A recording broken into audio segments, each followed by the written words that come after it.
Well, it's been a devastating summer of drownings with 75 deaths in our beaches and waterways. Despite the many warnings, swimmers continue to find themselves in danger in the water, and it's prompting serious questions about the effectiveness of water safety policies. Now, our next guest says messages just aren't getting through, particularly among migrant communities. UNSW beach safety researcher Professor Rob Brander, otherwise known as Dr. Rip, joins us now. Very good morning to you.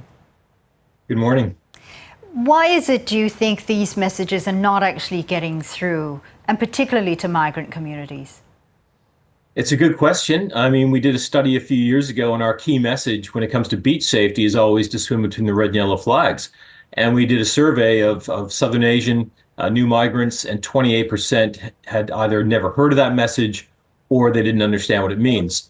So somewhere along the line, we're failing at getting that message across to a lot of Australians. And we also asked them if they had heard of any beach safety messaging coming from within their community, and most of them had not. So I think that's an area that we need to improve, is to get the communities involved in sort of pushing beach safety messaging in a way that's sort of culturally appropriate and in a way that they'll understand and motivate them to do the right things when they're at beaches. You know, Rob, I have to say, on a personal note, I had never heard of a RIP until I came to Australia, until I migrated to Australia, and then it was pointed out to me. And to this day, I'm still unsure as to what a RIP actually is. Well, you are known as Dr. Rip. So tell us, what is it? Firstly, explain to us what's actually happening in the water when a RIP is there? Well, you're not alone. A lot of people don't understand what rip currents are. We assume they do and they don't. But basically, if you go to any beach in Australia or globally where there's a lot of waves breaking, think of it as a surf beach. You've got water coming in, that water has to go back out. And rip currents are narrow, often channelized flows that take that water back offshore, but they flow at speeds that are easily greater than most people can swim. And they're ubiquitous features. On a typical surf beach in Australia, you might get a rip current every 100 meters along the beach. So it's another reason why if you swim between the flags, that takes that guesswork out. But you're not alone. A lot of people still don't understand what rip currents are.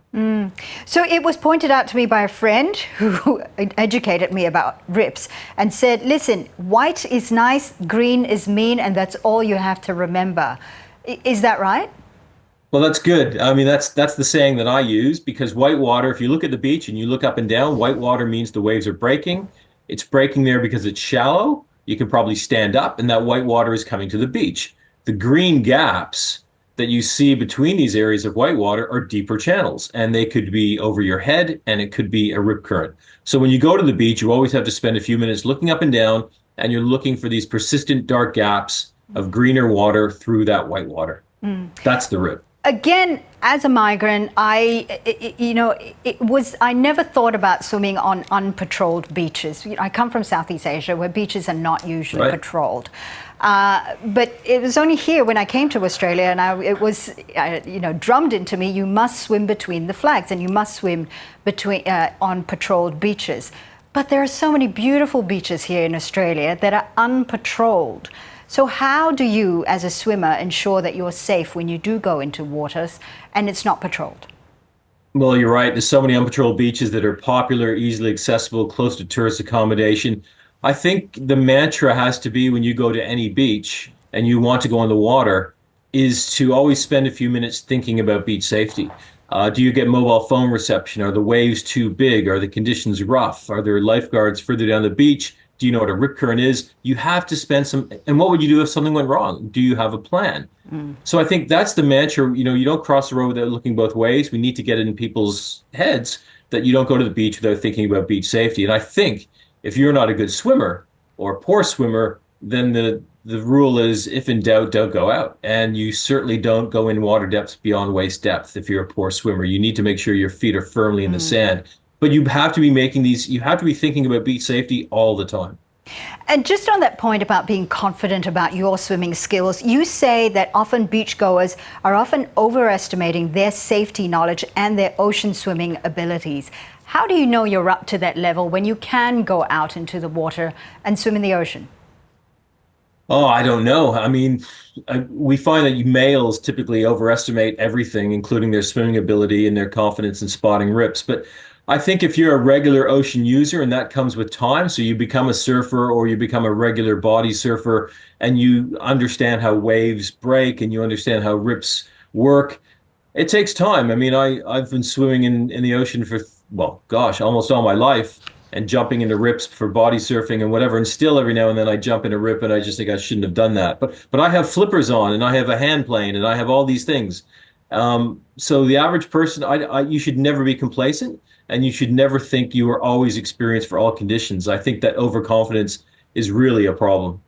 Now, Rob, what do you do if you do witness someone in trouble in water on an unpatrolled beach? Oh, it's so hard. I mean, these are called bystander rescues, and tragically, it's often the person who goes in to rescue somebody, often a child of theirs, that ends up drowning. And I think the research shows that pretty much everyone who goes in to try and rescue somebody who drowns, they are not bringing something that floats with them. So if you see somebody in trouble in the water, even if it's a family member or your child, do not rush in. You are already panicking. You need to take a little bit of time. That's not going to make a big difference. And you need to get help or get somebody to get help or phone for help. And then you've got to look around the beach. And if you are going to go in the water, you need to find something that floats. So maybe there's a family nearby that's got a boogie board, or maybe they've got an esky lid or a ball, something. Because if you don't bring in a flotation device, the risk of drowning is for both people involved is much higher. But it sounds counterintuitive because you want to go and help this person, but that extra 10 seconds isn't going to make a difference to them, but it'll make a difference to the outcome of the potential rescue. But you have to get help.